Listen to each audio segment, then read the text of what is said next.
insights you'd like to share? Anything surprise you? Like, gosh, I didn't even know that was a strength.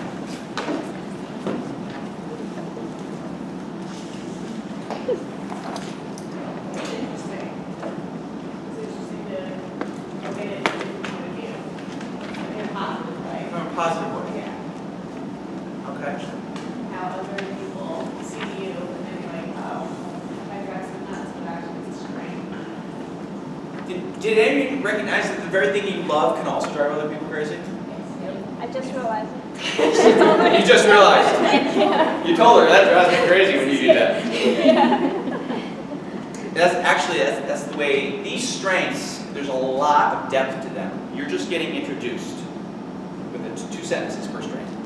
Every strength has when overdone, has a problem. Every one. There's not one perfect strength. Every strength has a frustration. Certain things that will just really bother them. Every strength has a need. And this is a key point to make. I want to make this point really clear. If you're going to walk out of anything today, if you are experiencing frustration in a job, career, maybe even a relationship, dollars to donuts, or that is what I call it, most likely, your strengths, the needs of those strengths are not being met. And look at them and say, how can I get these needs met for myself? Now, that's easier said than done, and it really does require that you know your strengths. But really, fundamentally understanding the needs of these strengths are so pivotal for creating great collaboration between people, between managers and employees, between peers. Often, my experience in human conflict, a lot of it, not all of it, but a lot of it is a real disconnect on what each needs. Okay? Right, any other insights or surprises from this activity? Surprising, but it's always nice seeing that people have different strengths than you. Because you always think, like, I feel like everyone has the same strength as me, so you realize you're an individual, not You are unique. The odds, so when you take the StrengthsFinder assessment, you get the top 5. The odds, for those of you that are really good at math and combinatorics here, the odds, because there's 34 themes, top 5, you just do the numbers, the odds that someone has your strengths in that order is 1 in 34 million. The odds that someone has your top 10 is 1 in 6.7 billion.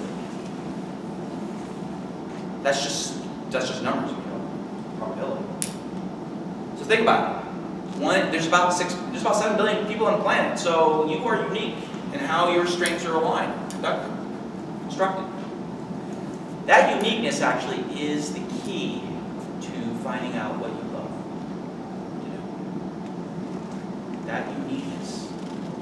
Because what happens is we end up comparing ourselves to others when we grow up. I know I did. And it usually doesn't feel good. You're not, right? I mean, I think we've all been there. It's just human nature. It's human nature actually to derive your value from other people. And that is pointless. What's better, an apple or an orange? What's better, a pen or a pencil? What's better, an engineer or a doctor? The answer is it depends. If you like oranges, oranges. If you need to erase what you write, pencil. If you need to build a bridge, engineer. Right? So it really depends on what the situation is. So, who you are is unique, and you need to get in touch with it. Now, this is just a start. This is just a start. But I'd like to do one other activity before we close today. What I'd like to do is, the best clue that you can have that you're in a talent zone, if you leave this room here, going forward into your career, is to start to notice your energy. There's certain clues to talent. And when you're in the talent zone, a couple things happen. One, you lose track of time.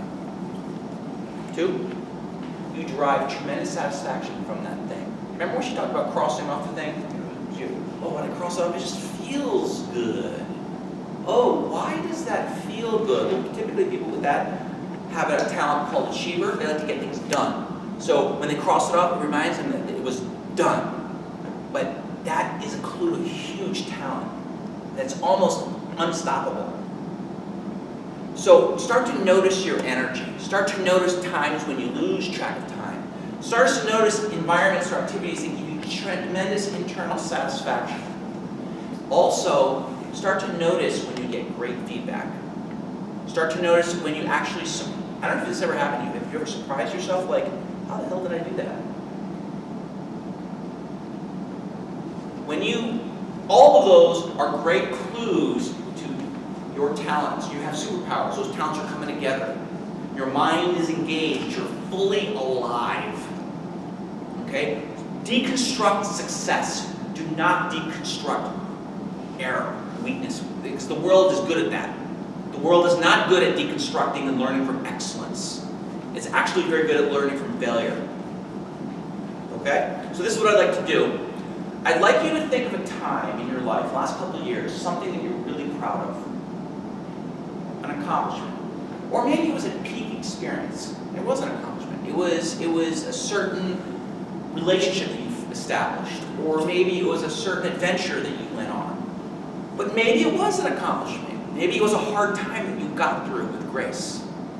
I don't know. It's unique to you. I want you to think of a time. All right?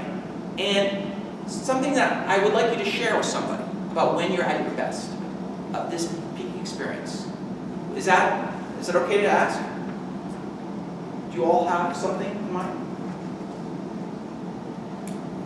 Yes, no? I mean, I'll share. I'll share something. So, let's see here. Well, I created an online Facebook group of people that are interested in this subject, of helping, particularly around education, bringing this content to teachers and schools and educational systems. Facebook has gone viral. I have got hundreds of members now, and I've collected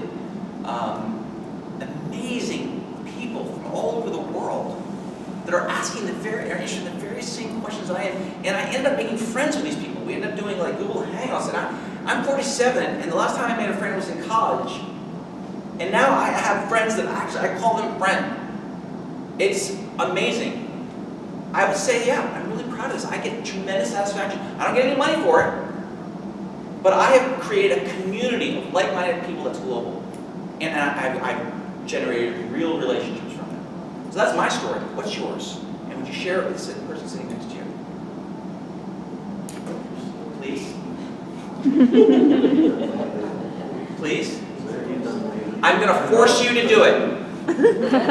I'm going to force you, yes. Go and brag to the person next to you how awesome you are.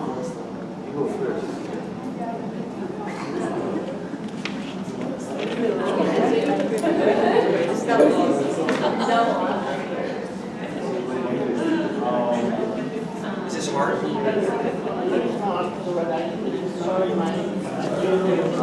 To brag.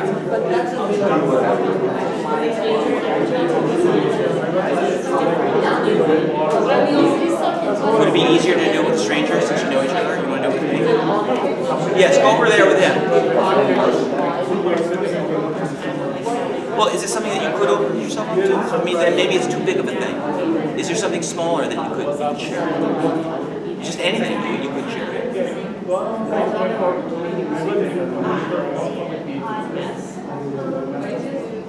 What is it about? Oh, can you think of a time? Can you think of a big experience?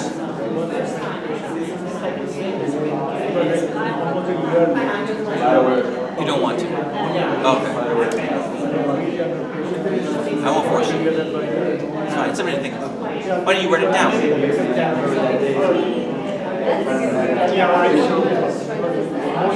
Yeah. You don't want to participate? Secret.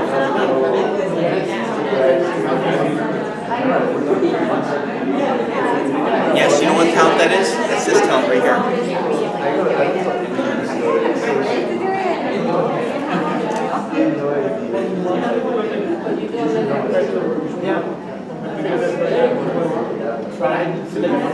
No, you didn't, right?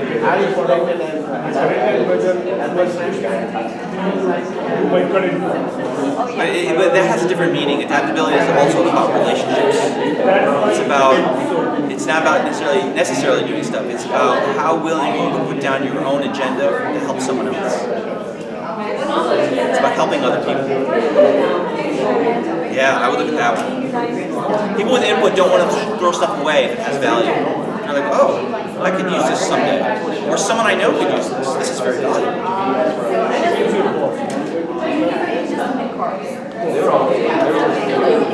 I was surprised you only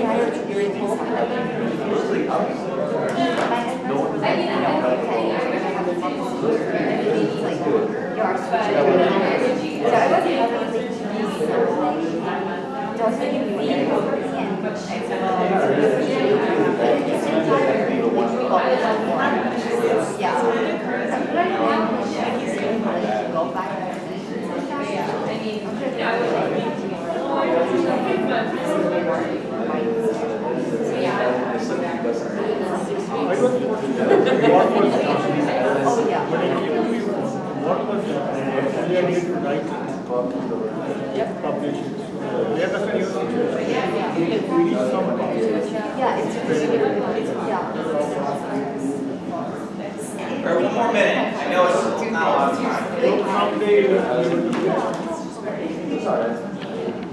What was your top? That was a different time.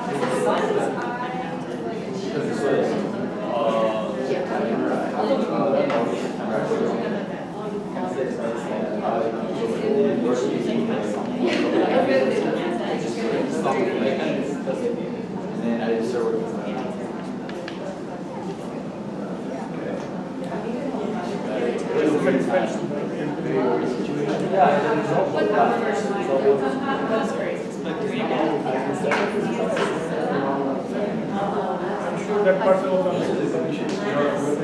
All right, why don't we come together? Let's come together. Is there anyone here that heard a really great story? Would you be willing to share the story you heard of someone at one of your partners? Go. I'm gonna blow up this spot over here.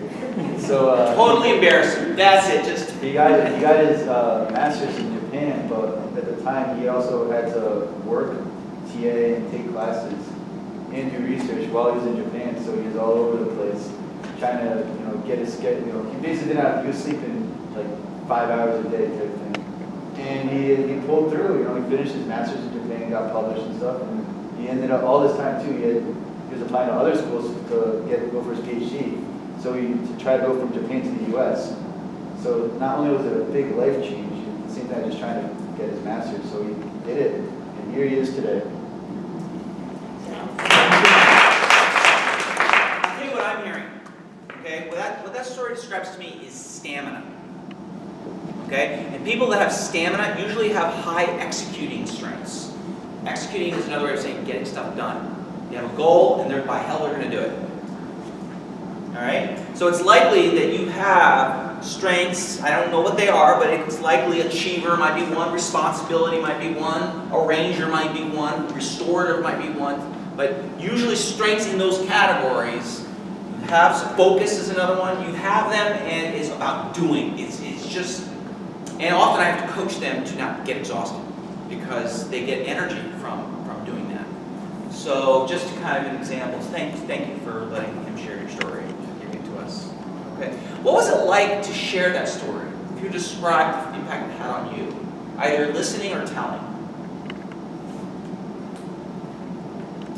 Did you notice? Were you aware of your own reactions of telling your story or hearing someone else's story? What effect did it have on you?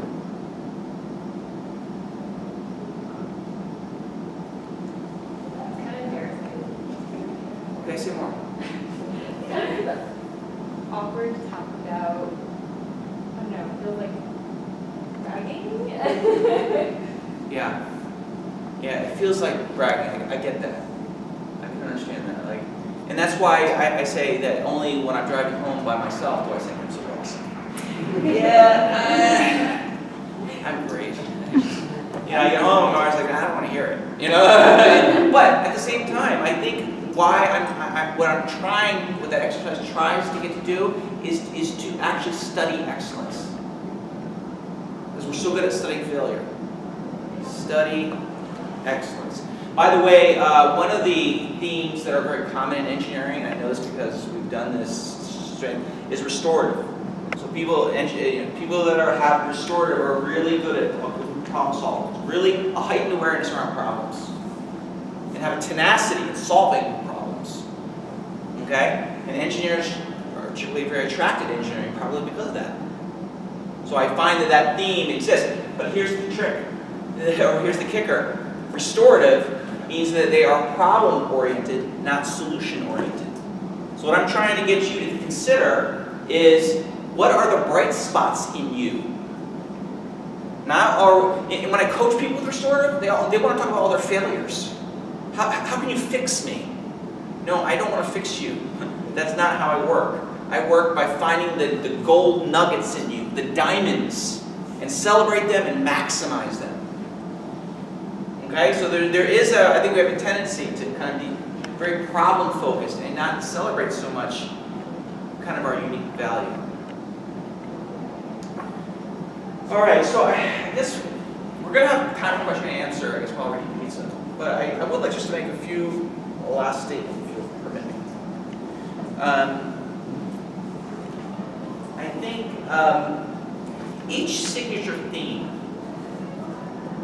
combined tells a unique story about who you are. And it's innate. It's already given. There is nothing that you have to do to earn it. You don't have to compare yourself to anyone. And it's the key to your greatness. It's the key to your potential. What you do need to do is you need to make it conscious. Because right now it's unconscious. You need to become more aware of your talents. So when you take the time to craft or invest into this uniqueness, into something useful, you become indispensable. You reach your greatness. We all, as human beings, have something to offer. We're born with it. In some ways, it's your right. It actually is a part of your destiny. Maybe that sounds Pollyannish, but I believe it. The world has never seen the likes of you before. You're that unique. Take the time to know your strengths. You matter. And you have greatness within you.